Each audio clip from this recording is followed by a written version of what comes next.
meet you, Brooke. Nice to meet you too. Well, congratulations first and foremost on the film, and excited for your premiere on Friday.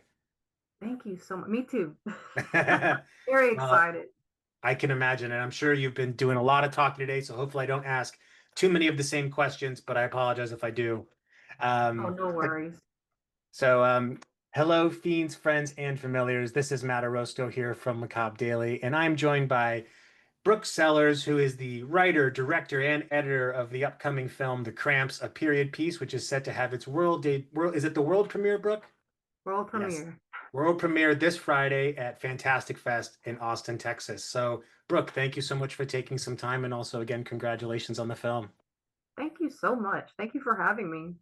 Well, it's a pleasure. Well, first and foremost, I want to ask you a little bit about your inspiration for this because, again, full disclosure, I am a cis hetero man. I have no idea what it's like to get period cramps. So I imagine there's some personal elements here, but curious to know kind of at what point you're like, I have to write about this.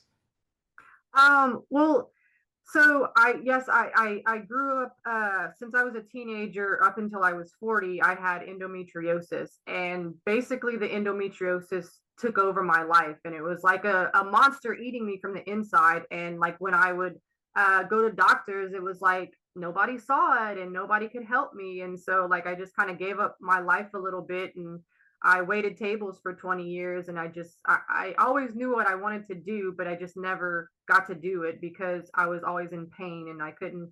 I wanted to go to college. I wanted to have another job and just like couldn't. So I always wanted to make horror movies, and I never thought I could.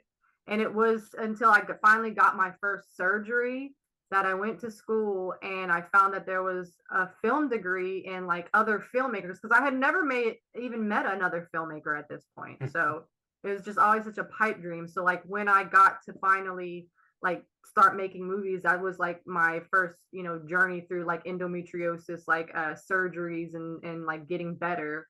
And then while I'm also getting myself out of pain, I'm kind of like leaving my family, my traditional like family life that like had been suppressed me. And the reason like I never was outspoken about periods and stuff because I, even though I had a mom and a sister, I couldn't talk to them about it, and they never took me to the Right. doctor or anything. So and become like getting out of this endometriosis pain, I was also coming like it was a coming of age in my 30s. Like it was just like I was getting to know that I can just say whatever I want to and it's okay.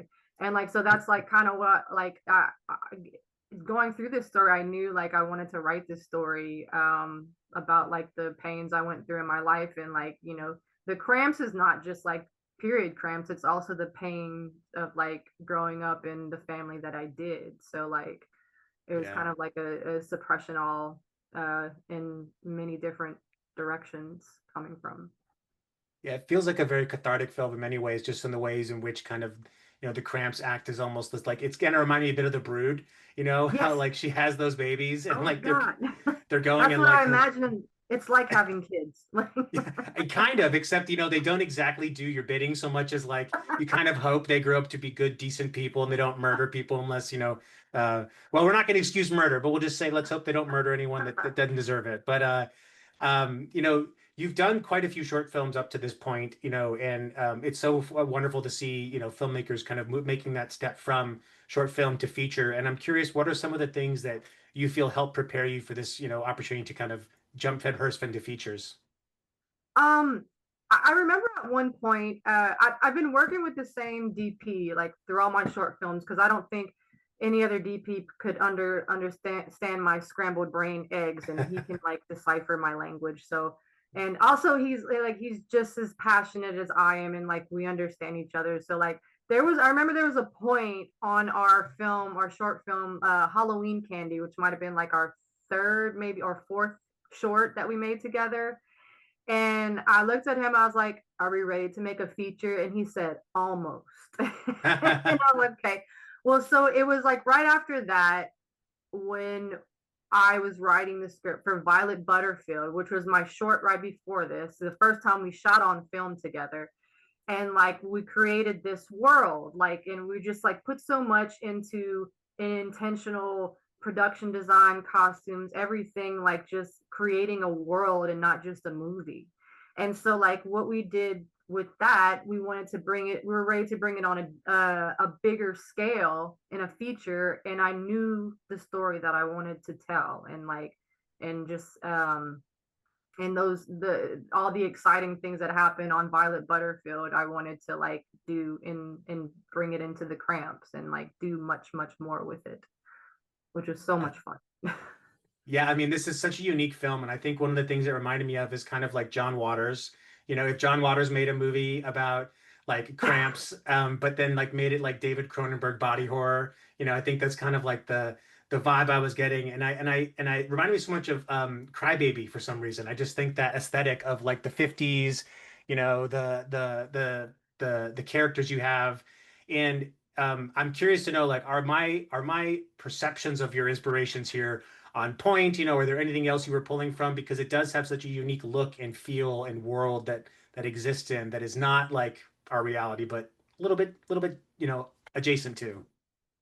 Oh, John Waters on the nose, like Crybaby, Female Trouble, Hairspray, absolutely.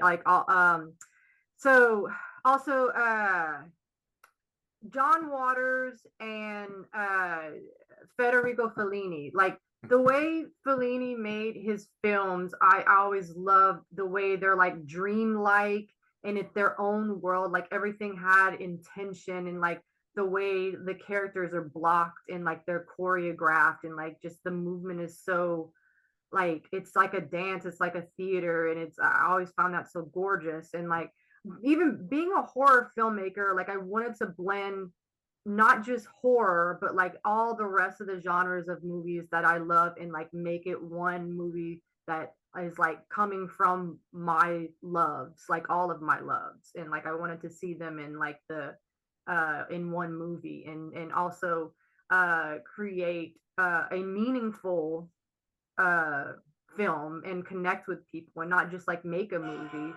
um Excuse my cats. That's all right. They're Mine's hungry. probably banging around downstairs somewhere. I just can't hear it. Yep, that's my kids. It's almost feeding time, and they're letting me know. But yeah, so like and also the horror aspect, you know, the Blob from the 1950s for sure. And then Mario Bava, I love his movies. They're also like, you know, it feel like their own world. And he has like the costumes and the fashion, like in Blood and Black Lace. I mean, they even have like Mm. a fashion show going on, and I was inspired by that to have like the hair show. And I love fashion. I used to want to be a fashion designer, but my parents wouldn't let me go to college for it. Well, look at you. See, the thing is, like, look at it now, parents. It's like I've made a feature film. I've got to be able to bring in my influences of things that I love to create something that is, you know, wholly mine. And I think that one of the best things about film festivals in general is that we get to see unique and singular visions like the Cramps, a period piece. You know, like the people are going to be walking into this. There's going to be a percentage of people who say, this movie absolutely isn't for me, but I enjoy the fact that it exists. Because we see people like, oh my God, someone finally gets this, that whatever it is, whatever I'm putting into or whatever I'm putting onto the meeting is, that's for me. So I think that's the best thing about it is that horror and genre don't have to fit a unique, you know, set of circumstances or criteria in order to be effective. They just need to, you know, first and foremost entertain, right? And then at the same time be important to the person that made it. And if you think about, you know, the opportunity, if you had the chance to program a double feature with the Cramps, let's say someone told you, hey, we're showing the Cramps, but we want you to pick the second film that goes along with it. What film do you think would make a good companion piece for folks to go see in the theater with it? Hmm. I guess like I guess at the top of my head, off the top of my head, it would probably be Female Trouble.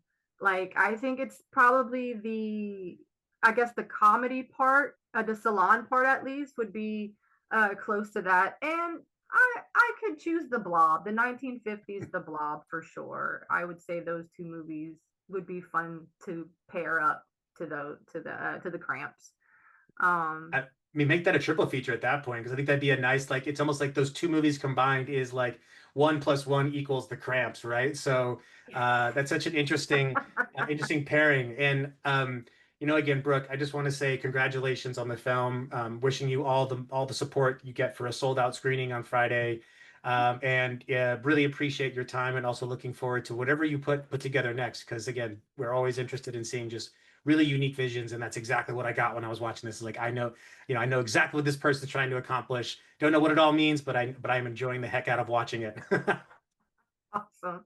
Yes, more to come. More to come. I have more to come for sure. I'm excited about Well, it. thank